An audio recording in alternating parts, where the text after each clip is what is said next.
দেখছিলাম একটা খবর আজকের পত্রিকাতে যে বুয়েটের ছাত্রলীগের নতুন কমিটি সভাপতি তানভীর মোহাম্মদ স্বপ্নিল, সহসভাপতি, সাধারণ সম্পাদকের পদ আছে। এটি আসলে, এই খবরটি আসলে কি? আসলেই বুয়েটে এরকম এই সময়ে, যেহেতু ছাত্রলীগ এখন নিষিদ্ধ একটা সংগঠন বাংলাদেশে, অন্তত এই কমিটিটা হয়েছে?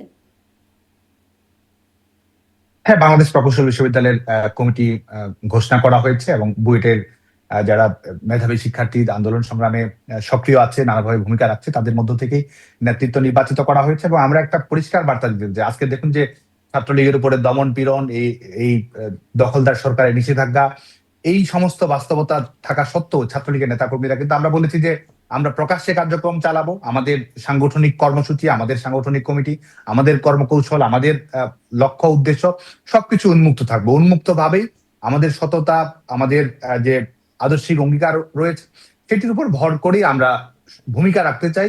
আমরা আমাদের ছাত্র রাজনীতিতে আমাদের গুণগত পরিবর্তন নিয়ে আসতে চাই, সেই লক্ষ্যে কাজ করতে চাই। আজকে বাংলাদেশ প্রকৌশল বিশ্ববিদ্যালয়ের কমিটি গঠন প্রক্রিয়া আসলে সেটিরই উদ্দেশ্য। এবং কিন্তু এখানেই শুধু নয়, বাংলাদেশের এই সকল ছেলেগুলো শিক্ষা প্রতিষ্ঠানে। অনিরাপদ হয়ে যাবে না? কারণ তারা নিষিদ্ধ ঘোষিত একটা ছাত্র সংগঠনের সদস্য। তারা প্রকাশ্যে কাজ কি করে করবে? তাদের মানে অনিরাপদ হয়ে যাবে না তারা?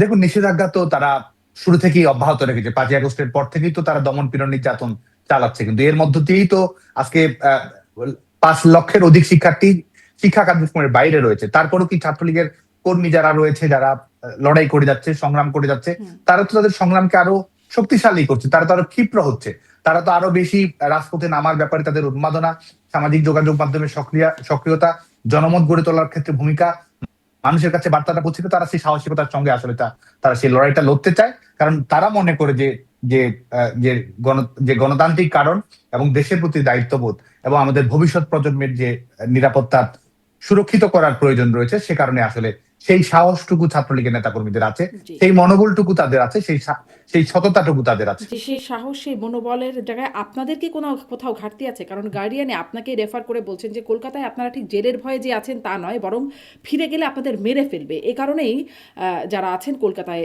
মানে সে কারণেই আছেন, জেলের ভয় নয় বরং মেরে ফেলার ভয়। দেশে তো অনেককে মেরে ফেলছে, সেই খবরটাও আসছে আমাদের কাছে। আর অনেকে আছেন জেলে, তাদের স্ত্রী সন্তানদের, সাদ্দামের মতো আর এক সাদ্দাম, তার মতো অনেকের পরিণতি হচ্ছে। এখন কি বিষয়টা অনেকটা হিজ হিজ হুজুজ, বা যার যার তার তার, যার মতো যে পালিয়ে আছে, যে পারছে সে জেলে, মানে যে পারছে না জেলে যাচ্ছে বা মারা যাচ্ছে, এরকম অবস্থা যে যার যার তার তার অবস্থা? দেখুন, এখানে তো আর প্রশ্নটি উল্লেখ করা নাই। প্রশ্নটি উল্লেখ করা থাকলে আসলে উত্তরটি বুঝতে সুবিধা হতো।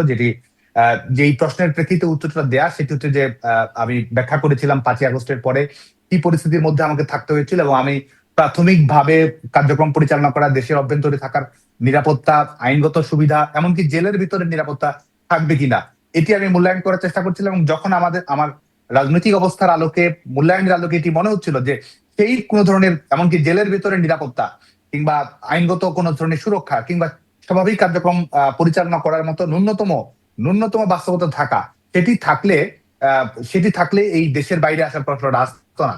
যখন আসলে হত্যার বিষয়টি একটা সামষ্টিক একটা পরিস্থিতি তৈরি হয়ে দাঁড়িয়েছিল, সেই পরিপ্রেক্ষিতে আসলে দেশ ত্যাগ করতে হয়েছে।